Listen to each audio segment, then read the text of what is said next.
मनु महाराज के दो पुत्रों का वर्णन बताया। बोले बड़े पुत्र प्रियव्रत जी ने अपने छोटे भाई उत्तानपाद को राज देकर चले गए, वन में तपस्या करने चले गए।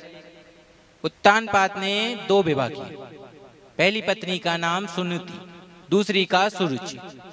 सुरुचि जब आई तो बड़ी रानी को महल से निकाल दिया, छोटा सा आश्रम दे दिया, छोटा सा आश्रम दे दिया कि तू अब महल के बाहर रही, राज मेरा चलता है। दोनों से एक एक पुत्र हुए। सुरुचि से हुआ उत्तम और सुनीति से हुआ ध्रुव जी। एक दिन ध्रुव जी को सभी बच्चों ने बोला, तुम्हारे पिता तो राजा हैं और तुम ऐसे दर दर की ठोकरें खा रहे हो। उसको पता चला, वो दौड़ते दौड़ते महल में गया।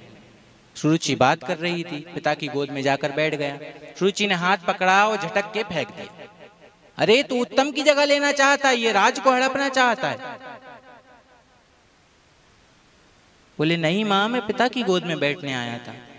बोले नहीं, तू राज हड़पना चाहता है। अगर तुझे उत्तम का स्थान चाहिए, उत्तम का स्थान चाहिए, अगर तू चाहता है राज सिंहासन पर बैठे, तो जा उस नारायण की तपस्या कर और उससे बोल कि तुझे मेरे गर्भ से पैदा करें, तब जाकर तू इस गोद में बैठ पाएगा।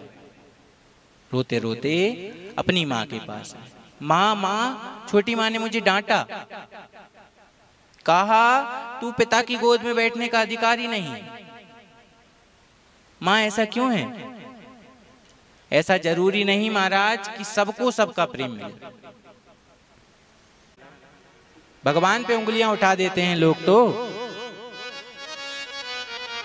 सुनीति ने कहा बेटा तेरे छोटी माँ ने कुछ गलत नहीं किया। अरे तू उस परब्रह्म परमात्मा की गोद में बैठेगा तो तुझे कोई नहीं उठाएगा।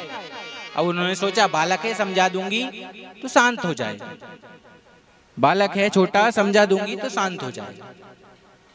रात्रि हुई, सुला दिया। रात्रि में ध्रुव जी जग गए महाराज, 5 वर्ष का बालक छोटा सा। ध्रुव जी जगे और माँ ने सुनाया था कहानियों में कि भगवान वन में मिलते हैं, तो वन की ओर अकेले घोर अंधकार में निकल गए।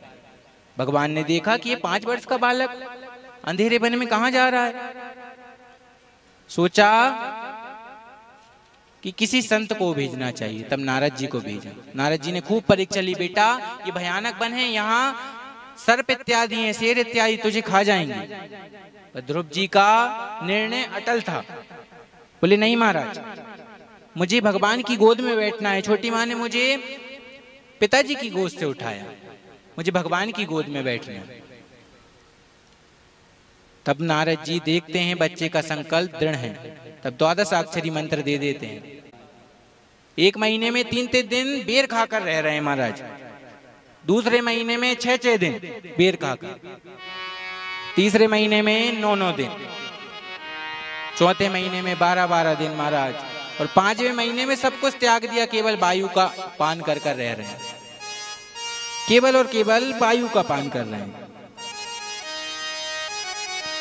और 5वां महीना जब बीतने लगा तब संसार की सांसें रुकने लगी। भगवान ने देखा इतना प्रचंड तपस्या कौन कर रहा है। जब संसार की सांसें रुकने लगी तब भगवान स्वयं प्रकट हो गए। आए, ध्रुव जी बहुत कुछ बोलना चाहते हैं लेकिन बोले क्या, कुछ पता ही नहीं है महाराज 5 वर्ष के बालक को। तब भगवान ने अपना शंख उनके कपोलों से लगाया, मतलब गाल से लगाया।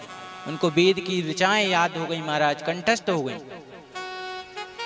ध्रुव जी ने तपस्या करी, उसका परिणाम क्या निकला, भगवान प्रसन्न हो गए। स्तुति करी, भगवान ने 36,000 वर्ष का राज दे दिया, 36,000 वर्ष का राज दे दिया और कहा अंत समय मृत्यु के सिर पर पैर रखकर तुम मेरे लोग आओ।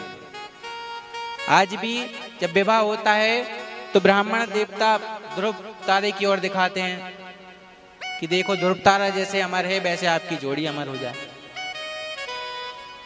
पर 1 जन्म में ही उग जाते हैं महाराज, 7 जन्म की कौन बात का है। तो महाराज भगवान की भक्ति का परिणाम